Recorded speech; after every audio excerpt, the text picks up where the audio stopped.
Howdy folks, welcome in. Thank you. Welcome in. Hello, thank you. We're excited. Welcome in folks.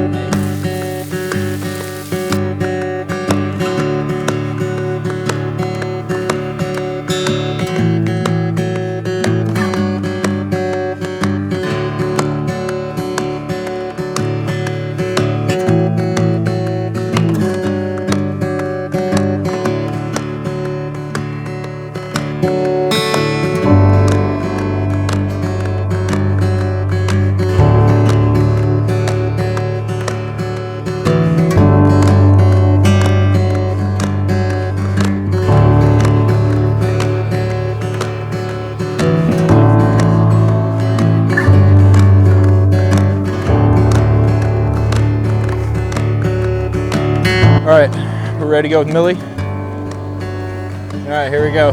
Once it gets this, you want to start sending them. First off, big round of applause for Ed and his whole family, the team. I mean, this place is immaculate. Leah, Paula, Polly, Aubrey, they do a fantastic job. I mean, it's fun to see. Like 3 months ago when we first started, like Pergola's come a long way. I think every time I'm here, I think Ed just goes, he just goes and works on it. Like every time I'm here, I swear he's out there like doing something on the pergola. But they're constantly fixing this place up, making it better, making an environment for welcoming new customers and friends, most importantly. And that's kind of what we're here to do tonight. We're out here, one big, long table. I love this stuff. You get to know people that you might not have seen ever in your life, but might live right down the road. Trying to build a community. You can go anywhere to eat. Like you can go into town, you can go to a restaurant. It's just, I love this stuff because it fosters like a huge sense of community for us. That's what we're all about.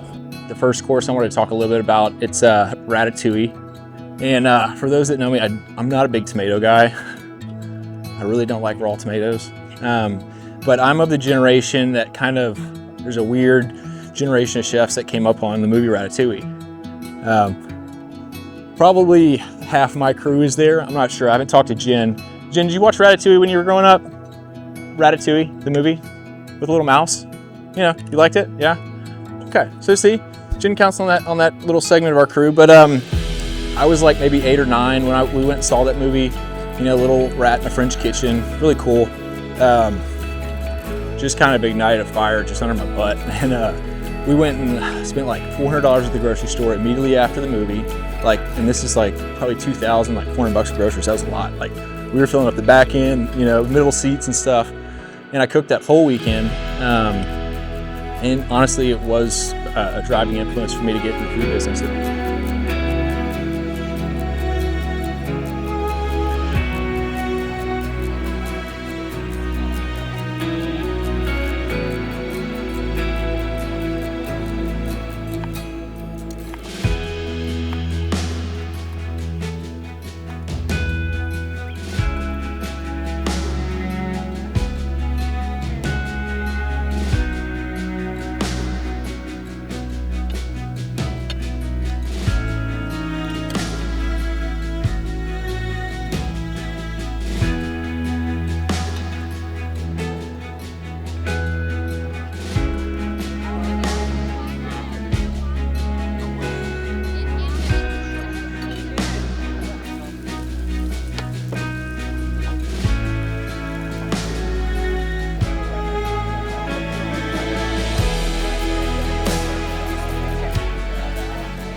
All good? Everybody enjoy everything?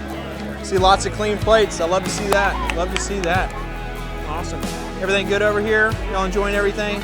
Awesome. Awesome. How was the chicken? Everybody like the chicken? So that chicken was out of a small farm, Misty Knoll in Vermont, New Haven, Vermont.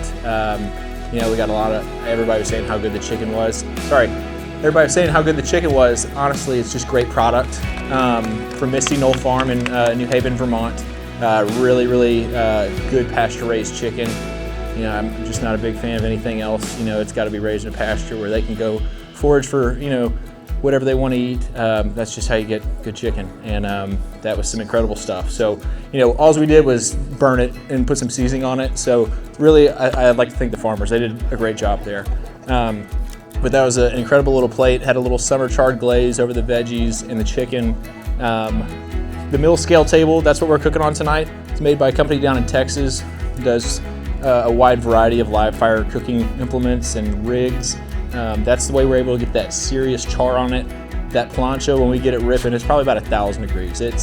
That chicken gets cooked real quick. So that, along with great chicken, brings you that plate. And a very talented team. We've got quite a few people out here tonight. We couldn't do this number of people without them. I'll give you all a little short rundown of how this dude with the cowboy hat is standing in front of you in New Hampshire. I'm obviously not from here. I'm a 7th generation Texan. I'm here because my wife, her family lives up here. Nicole, she's great. That's why I'm here. I went to TCU. I studied history and business down there. One of my last classes was the entrepreneurial program, design your own business, and I built the Starbucks at butcher shops. Loved the idea of butchery. About 2 weeks before I graduated, I was like, man, I should go do this, start a butcher shop. I just got to find a butcher. I lived on a big ranch in Texas.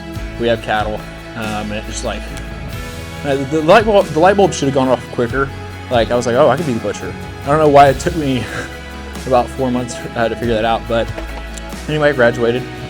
Told my parents I was gonna skip all my college post-collegiate job offers, which they were super thrilled about, as you can imagine. After 5 years at TCU, you can do the math. It was expensive. So I worked in a slaughterhouse for about 6 months. Got a really ground level view of the industry in Texas. Moved to Brooklyn, where I went to butchery school. We learned to break down whole carcasses into primal cuts. And then those primal cuts we would take to the butcher shop and break down into the retail cuts you see at the grocery store. So I was in New York for about 5 months. Sold my car to pay for a charcuterie program in France. It was a week long. Again, very expensive schooling, but I made friends with the guy that worked the class with her. He provided all the pigs, he did all the charcuterie. So I worked for him and his family for about 4 months. Just kind of lived in a spare room there in literally rural France, smaller than Tuftonboro, maybe 1,000 people. We worked the farmer's market 3 times a week, and it was me, him, and his wife. It was so funny. My line was 3 times as long as theirs, so I'd be wearing my cowboy hat. They had their little French berets and everything, and Dominique had the most incredible mustache. I mean, they called him Le Moustache in France, so it had to be good. But my line was 3 times as long. All the French grandmothers, they'd come around the side of the cart, give my kisses, and then I also didn't speak French at all. I knew plus and moins, more or less. They would point, I would say more, less, and just kind of work it like that. But incredible time. I went to Italy, worked for Dario Cecchini. If you've seen the chef's table, he's the only butcher on the chef's table. Really cool dude. He got famous for burying the bistecca alla Fiorentina, which is a huge porterhouse chop out of the Italian Chianina bull. He buried that in the wall of his butcher shop when mad cow kind of got really prevalent in the early 2000s, held a mock funeral, huge deal. Really cool to work for him. Went to Denmark after that for about 2 years.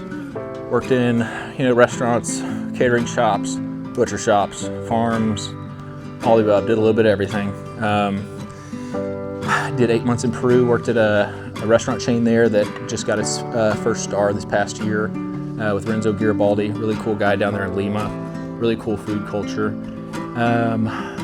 Did a little Food Network stuff. If you've ever seen Chopped, I'm on Chopped. You can go check that out.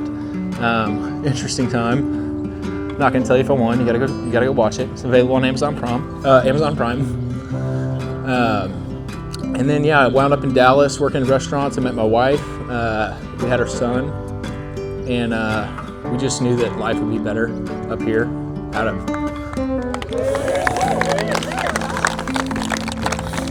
Dallas is busy. With all those people, you think we'd have made more friends, but I kid you not, in 3 months we have made so many friends here, it's wild.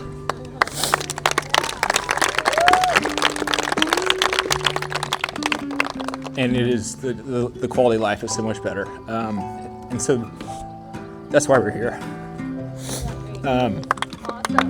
This block of table, this is why we do this. I want you to get to know the person next to you, find out what they do, where they live, ask them how they like the chicken,